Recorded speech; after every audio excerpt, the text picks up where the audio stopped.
Hello and welcome to an exclusive interview with Property Investor News. I'm here with Oliver Steele-Perkins. Oliver, thank you very much for joining us on site at one of your projects, which we're going to delve into in just a moment. But first, Oliver, I want to find out a bit about you.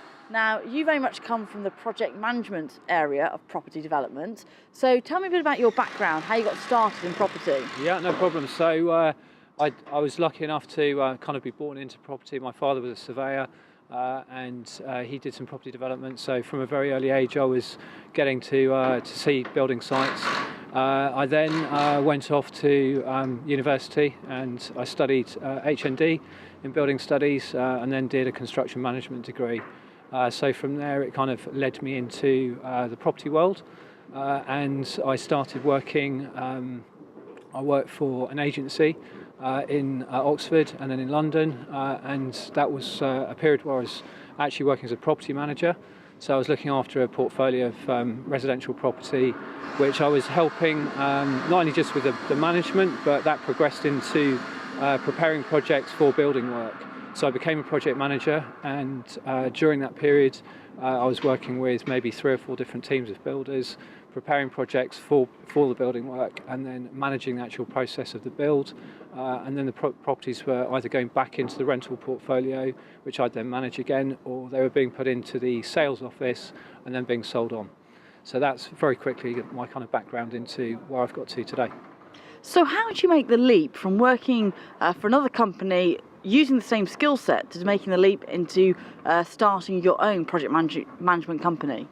Well, that was, I guess that was an interesting time. It's quite a big step to take, but I'd learned some decent skills at the time. I'd also had a bit of a foundation, obviously, from my degree into the process, admittedly on much bigger sites, but the process is still the same. So I'd had good contacts as well within the estate agency market, not just within the agency I was working in, but with other agents. And I could see that through some of the projects I'd done in my previous company, that there was an opportunity to provide independent project management to private clients, particularly on high-end residential projects, which is what I now do in West and Central London. So I knew that with the right contacts, I could probably open some doors and get the leads that I needed to have to start the business. So that's how I started. I mean, when I started looking into the property investment side of things, the intention was partly obviously to learn about the mindsets of investors and developers, but also to start that process myself and move into the development side of things.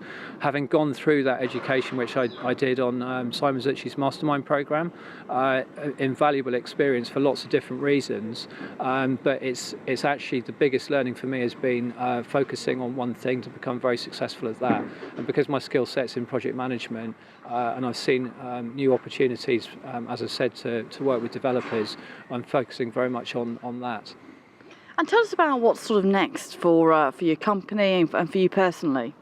For the company, we'll continue to work for private homeowners, but we're now obviously working with investors and developers. That's something that's active right now. So the types of projects we're doing are different. They're bigger and they're spread further afield. So the way that I can actually facilitate that process for developers is that the structure of the company now is that we carry out all the pre-construction work from our office in Guildford, which we can service clients all over the country because we don't actually need to be on site. Of course, we make a number of site visits, but it's not integral to the pre-construction process. And then when it gets to the build phase, we hand over to an experienced project manager who will then look after that project that's regional and locally based, which is absolutely crucial to the ongoing management. Fantastic. Oliver, thank you very much for your time. We're actually going to go inside your project. Yeah, we're going to find out more about the project itself. We're also going to find out about some of Oliver's top tips when it comes to development, and we've already had a quick look around and I can tell you there's quite a few, so stay with us for that interview. I'm here with Oliver, my name's Kelly Lemon, and this is a Property Investor News interview.